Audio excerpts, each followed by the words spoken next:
26 जुलाई को असम और मिजोरम की सीमा पर हुई गोलीबारी के बाद हालात अब भी तनावपूर्ण हैं। दोनों राज्यों के बीच बातचीत लगभग ठप है। इस बीच असम की ओर से लगाए गए इकोनॉमिक ब्लॉकेड के चलते मिजोरम में आवश्यक वस्तुओं की सप्लाई पर बुरा असर पड़ा है। इस बीच दोनों राज्यों की सीमा पर जिस जगह पर गोली चली, वहां India today reporter Ashutosh Mishra पहुंचे। आगे की बात आशुतोष की ग्राउंड रिपोर्ट के आधार पर ही हम आपको बताएंगे। जली हुई गाड़ियां, टूटी हुई बस, आसपास बिखरे मलबे के अलावा चारों तरफ सिर्फ सुरक्षा बल ही दिखाई पड़ रहा है। सबसे पहले मिजोरम की सीमा के भीतर वेरंगटे जिले की बात। यहां पर 26 जुलाई को असम पुलिस के अधिकारी पहुंचे थे और यहीं पर हिंसक घटना हुई थी। असम की ओर से कहा गया कि दरअसल ये उनका इलाका है और विवाद की स्थिति में वहां यथास्थिति बनाए रखना जरूरी है, लेकिन मिजोरम पुलिस की ओर से वहां बंकर बनाए जा रहे थे। आशुतोष मिश्रा ने भी पाया कि इस पुलिस चौकी पर कुछ निर्माण कार्य चल रहा था।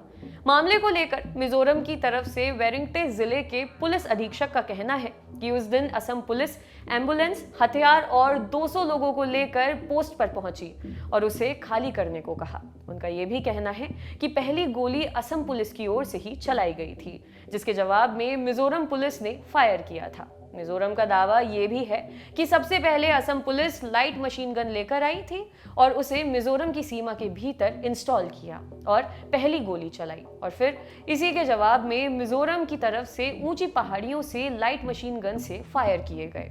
मिजोरम की सीमा में जिले के स्थानीय निवासी कहते हैं कि वे किसान हैं, इसलिए चिड़िया मारने वाली बंदूक अपने पास रखते हैं। यही बंदूक लेकर वे उस दिन आए थे। स्थानीय नागरिक लाछा वामिया कहते हैं कि असम के पुलिसकर्मी उनके गांव में आकर परेशान करते हैं। ऐसे में उनके पास जो भी था उन्होंने इस्तेमाल किया। असम मिजोरम की सीमाओं के बीच विवाद को देखते हुए पहले से ही दोनों तरफ से सीआरपीएफ को तैनात किया गया है।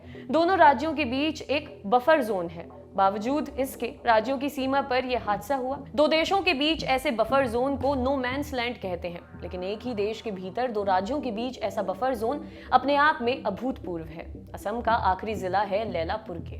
यहाँ के गांव में बसे लोगों का कहना है कि गोली मिजोरम की ओर से चलाई गई, जो उनके गांव तक पहुंची। डर के मारे ये लोग निचले इलाकों में जंगलों में चले गए। असम सरकार के मंत्री अशोक सिंघल भी इस गांव में लोगों से मिलने गए थे, जहां गांव के लोगों ने उन्हें घरों पर लगी गोलियां सुपुर्द की। अशोक सिंघल ने आशुतोष मिश्रा से कहा कि इन गोलियों को फॉरेंसिक टेस्ट के लिए भेजा जाएगा।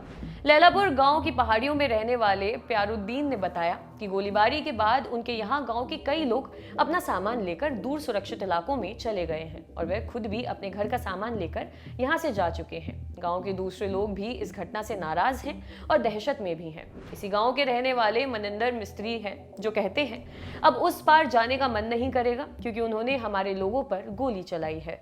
पहले भी झड़प होती थी और मिजोरम से आने वाली पुलिस कई बार लोगों की झोपड़ियां तोड़ देती थी और दुकानें तोड़ देती थी, लेकिन इस बार तो उन्होंने गोली ही चला दी। असम के लोग मिजोरम की सीमा पर सुरक्षा बलों के साथ खड़े हैं। ये लोग किसी भी गाड़ी को मिजोरम जाने नहीं दे रहे। कह रहे हैं कि जब तक बॉर्डर क्लियर नहीं होता और असम के मारे गए सुरक्षा कर्मियों के परिवार को मुआवजा नहीं मिलता, यहाँ से नहीं हटेंगे। ये लोग मिजोरम से नाराज हैं।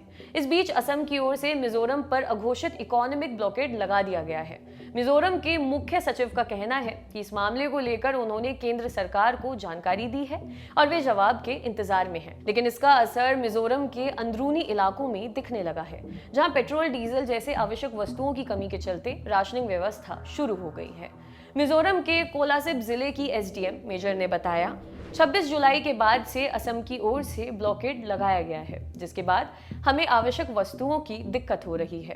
अब डिप्टी कमिश्नर की अनुमति से ही 2 व्हीलर गाड़ियों को 3 लीटर और मध्यम गाड़ियों को 5 लीटर डीजल या पेट्रोल दिया जा रहा है। फिलहाल मिजोरम को त्रिपुरा के रास्ते आवश्यक वस्तुओं की सप्लाई हो रही है, लेकिन जरूरत इससे पूरी नहीं होगी। कुल मिलाकर मामला और पेचीदा हो रहा है। दोनों राज्यों के बीच तल्खियां बढ़ रही हैं। हालात सामान्य होने के लिए आवश्यक कदम जल्द उठाने होंगे। दोनों राज्यों के मुख्यमंत्री कह चुके हैं कि इस विवाद का हल बातचीत से निकाला जाएगा, लेकिन ये वार्ता कब होगी, हालात सामान्य कब होंगे, ये बड़े सवाल हैं।